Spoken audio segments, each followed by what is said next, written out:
আজকে এখানে আপনি আসবেন, আপনি আমার কথা শুনবেন। বিষয়ে সিদ্ধান্ত হয়েছে হোল মহাবিশ্ব আল্লাহ তাআলা যখন তৈরি করছেন এর আরো 50,000 বছর আগে। যিনি আমাদের রিজিক দাতা, তার সাথে আমরা যদি যুদ্ধ ঘোষণা করি তাহলে আমরা কি সর্বোচ্চ রিজিক নিয়ে আসতে পারবো? আল্লাহ তাআলা যেটা লিখে রাখছেন ওটার এক চুল নড়চড় করার কোনো সুযোগ নেই। وكذبوا بآياتنا كذابا وكل شيء أحصيناه كتابا।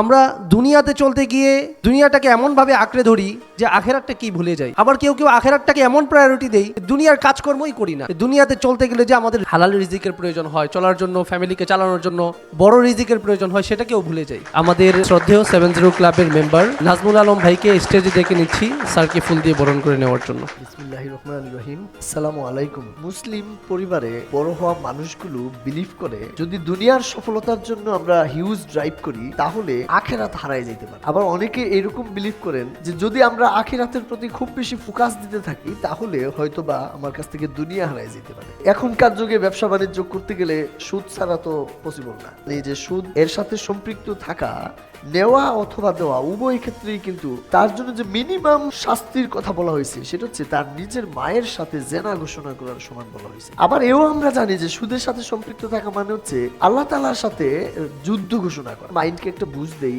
এটা নবীদের আমলে ঠিক ছিল, কিন্তু বর্তমান সোসাইটিতে একটু এদিক সেদিক না করলে চলে না। যদি হারামও হয় অসুবিধা নেই, শেষ বয়সে উমরা অথবা হজ করে আল্লাহর কাছ থেকে মাপ চাই দিব, তওবা টওবা করে নিব। এরকম একটা ধারণা নিয়ে কিন্তু অনেকেই আবার আগের জায়গায় চলে আসে। বহু মানুষকে জিজ্ঞেস করছি সুদ ছাড়া এই জমানায় ব্যবসা বাণিজ্য হয় না, এটা দিয়ে আপনি কি মিন করতে চাইছেন? আপনি কি আসলে এটা মিন করতে চাইছেন যে সুদ লাগবেই? সুদ ছাড়া ব্যবসা করা যায় না মানে হচ্ছে ব্যবসা মানে হচ্ছে সুদ। সুদ ছাড়া ব্যবসা করা যায় না আর টাকা ছাড়া ব্যবসা করা যায় না, এই দুইটা কি কখনো এক হইতে পারে? কাস্টমার উদ্যোক্তাকে বিলিভ করতেছে না যে সে কাস্টমারের টাকা নিয়ে ব্যবসা করে সঠিক সময়ে আমানতটাকে ফেরত দিবে। আমরা জানি যে আমাদের নবীজি আল আমিন নামে পরিচিত ছিলেন, বিশ্বাসী। বহু বিধর্মী মানুষ হচ্ছে নবীজির কাছে আইসা তাদের জিনিসপত্র রেখে যেত, মানে তার পরিবারের সদস্যকে বিলিভ করে না কিন্তু নবীজিকে বিশ্বাস করত। সলিউশন হচ্ছে হোল সোসাইটিতে ব্যবসায়ীদের যে বিলিফের ঘাটতি হয়েছে, এই ঘাটতিটাকে পূরণ করার জন্য উদ্যোগ নিতে হবে। আপনি চান সুদ ছাড়া বিনিয়োগ নিতে, ওই মানুষটা চায় হচ্ছে সুদ